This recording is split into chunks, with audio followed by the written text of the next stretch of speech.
सोचो, 16,000 पत्नियों से उसे कितने अपराजय पुत्र मिलेंगे। धन्यवाद महादेव, मुझे वो वरदान देने के लिए जिससे मुझे स्वयं लक्ष्मी प्राप्त होगी। लक्ष्मी।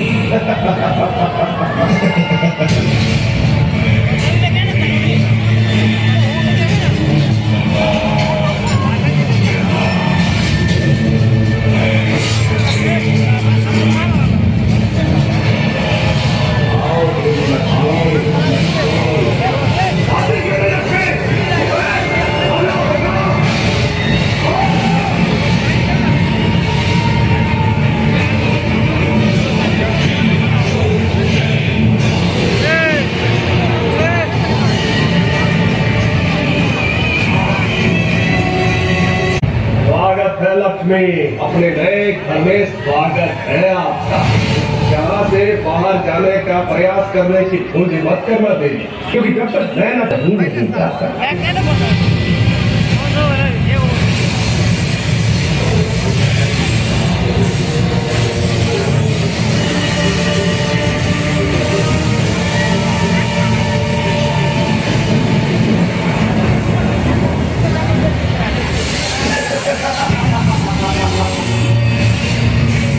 अब तुम मेरी बंधक हो लक्ष्मी, और तुम्हें सदा सदा के लिए मेरे पास आना है। तो आपको तब तक मेरे पास रहना होगा जब तक मेरी मृत्यु ना हो जाए।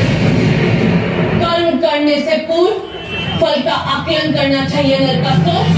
तुम भूल रहे हो कि मैं कौन और क्या कर सकता हूँ। कौन आएगा मेरे अंत के लिए? कोई सहायता नहीं करेगा तुम्हारी देवी, क्योंकि मुझे वरदान है, बिना मेरी अनुमति के कोई मेरे लोक में प्रवेश नहीं कर सकता। और जब तक मैं न चाहूं, कोई मुझे मार नहीं सकता।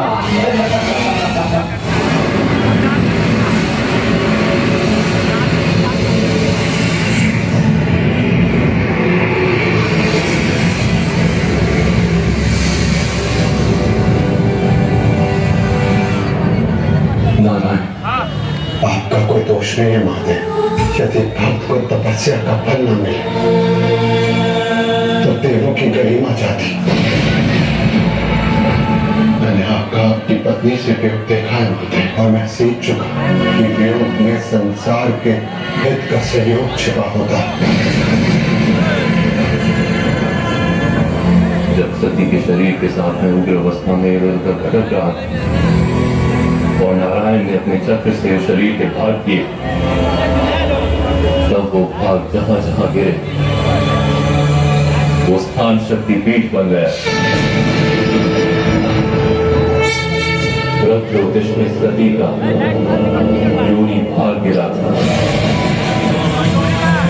और नरकासुर वहां तांत्रिक साधना का उपयोग कर रहा है ना? मैं कामाख्या देवी के रूप में नरकासुर का संहार करूंगा और देवी लक्ष्मी समेत उन 16,000 स्त्रियों को मुक्त कराऊंगा। अब समय आया है कामाख्या देवी के रूप में मैं आपसे जन्म लूंगी देवी। नहीं पार्वती, उस पर किसी का भी नियंत्रण नहीं हो सकता महादेव। हमें कोई और उपाय खोजना होगा। केवल मेरी दया ही उस ऊर्जा को नियंत्रित कर सकती। मेरी नाभि से होगा हमारे उस रूप की ऊर्जा का वाहन मैं सिंह के स्पर्श से करूंगा।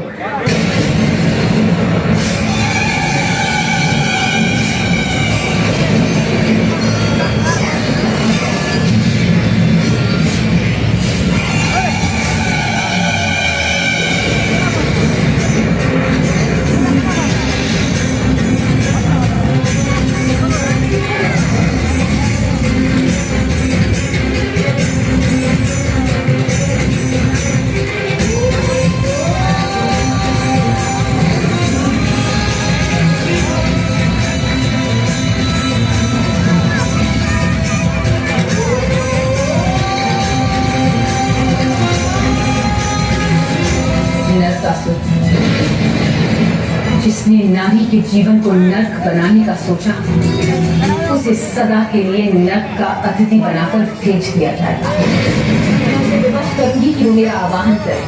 वो सोचेगा कि मैं वहां उसके आवाहन पर आई, और सती के योनि भाग के रूप में मैं तो पहले से ही वहां विद्यमान हूं। शीघ्र ही नरकासुर मेरा आवाहन करेगा और फिर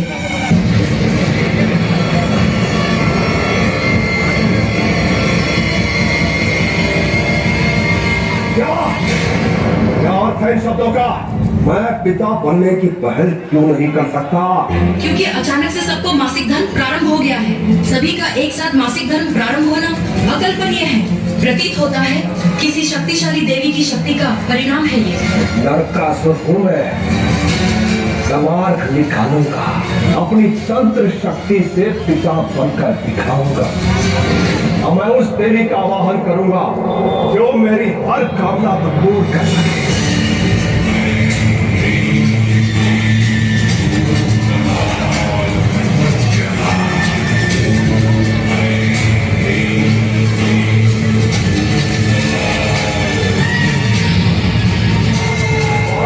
मैंने किया है देवी, प्रकट हो, दर्शन दो देवी।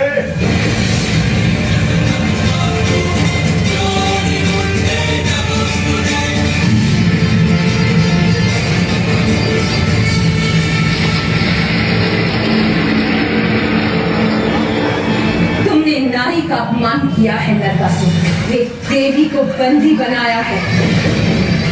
अब तुम्हारा अंत निकट है नरकासुर। इतनी ही बाधाएं जगा लो देवी, तुम बच नहीं सकती। अब देखो मैं क्या करता हूं।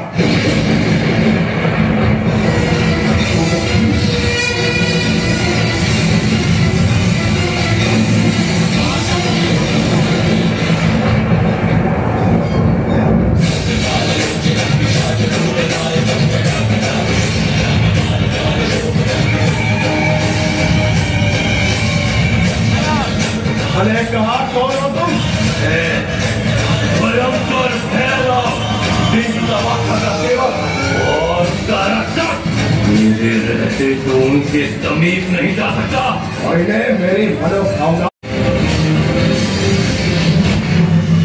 इसका अंत तुम्हारे हाथों नहीं होगा भयानंद।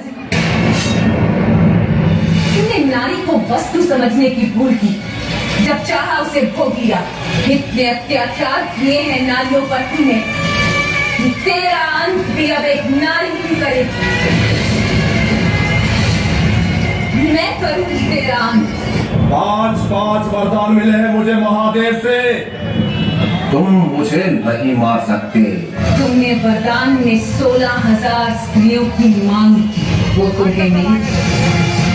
तुमने मांगा कि तुम्हारी संतानें अविजित हों, और मैं तुम्हें संतान को जन्म देने ही नहीं दूंगी।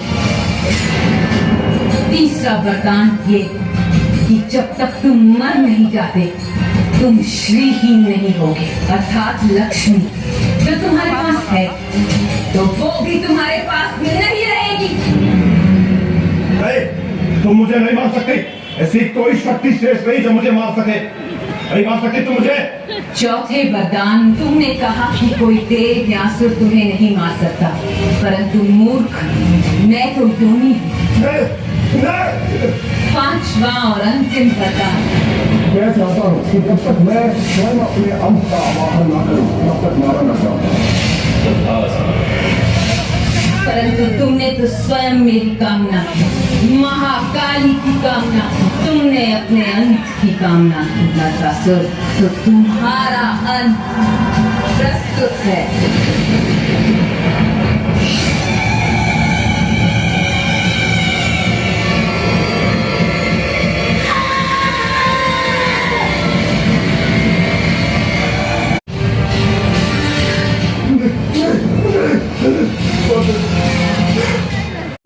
हमें आज रात्रि लक्ष्मी पूजन करना होगा।